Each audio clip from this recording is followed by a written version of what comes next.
Hi everyone, welcome to Zoe Suzanne's Procreate tutorial. We're going to do some interweaving of lettering today, so let's get started. So I'm going to do a screen size blank template and check that we've got a clear layer. And the first thing I want to do is some clouds. I'm going to choose some purple colours. I want to try and make this quite dark, but generally just have a little play with what's available.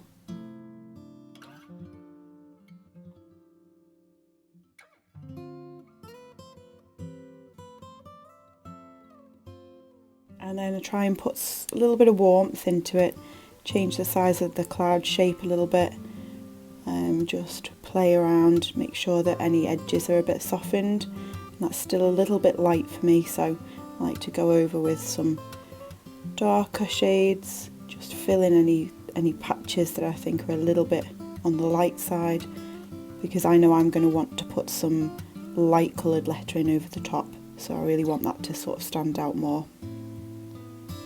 So once I'm happy with that, I'm going to make sure that I always add a new layer just in case, but when you add text it actually comes up on a new layer anyway. So for my text I want to make sure that the day stands out, and I'm going to write the month over the top. So I'm just going to change the settings on that. I want to make that day stand out quite a lot, make it as big as I can fit onto that canvas. And you can see there I've still got that clear layer, so I'm going to make sure that I keep an eye out on those layers. I'm going to include a new section for the year, and I'm making that box quite wide because I also want that year to be a little bit big, but I'm going to change the kerning of that, so what that will do is spread out the spaces in between each of those figures, and then I can make that fit the same width as the day.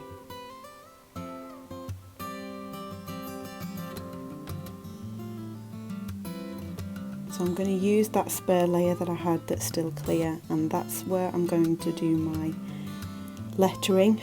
I'm going to letter the month April, and I'm going to just position this generally where I kind of want it to go and make it about the size that I want it to be.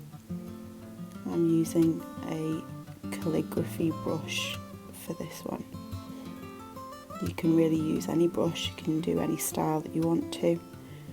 And you can see anywhere that I'm not completely happy, I just use that 2-finger tap, and that's going to mean that I can get rid of anything, undo any steps that I've just done. So I just zoom in where I think I need to tidy things up a little bit, and then I can move that around to position it where I'm imagining I want that text to go.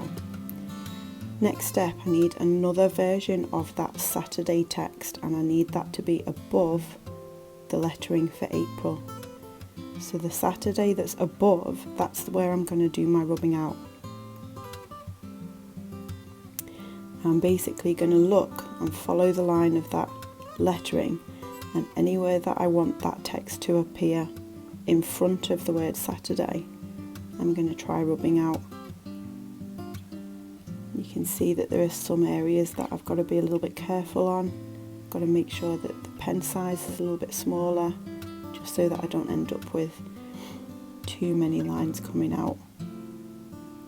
Just generally being as neat as I possibly can. So I keep working my way through that lettering, and anywhere that I want the lettering to appear above, I'm going to rub out that white text, and anywhere that I want it to stay below, I'm just going to leave it.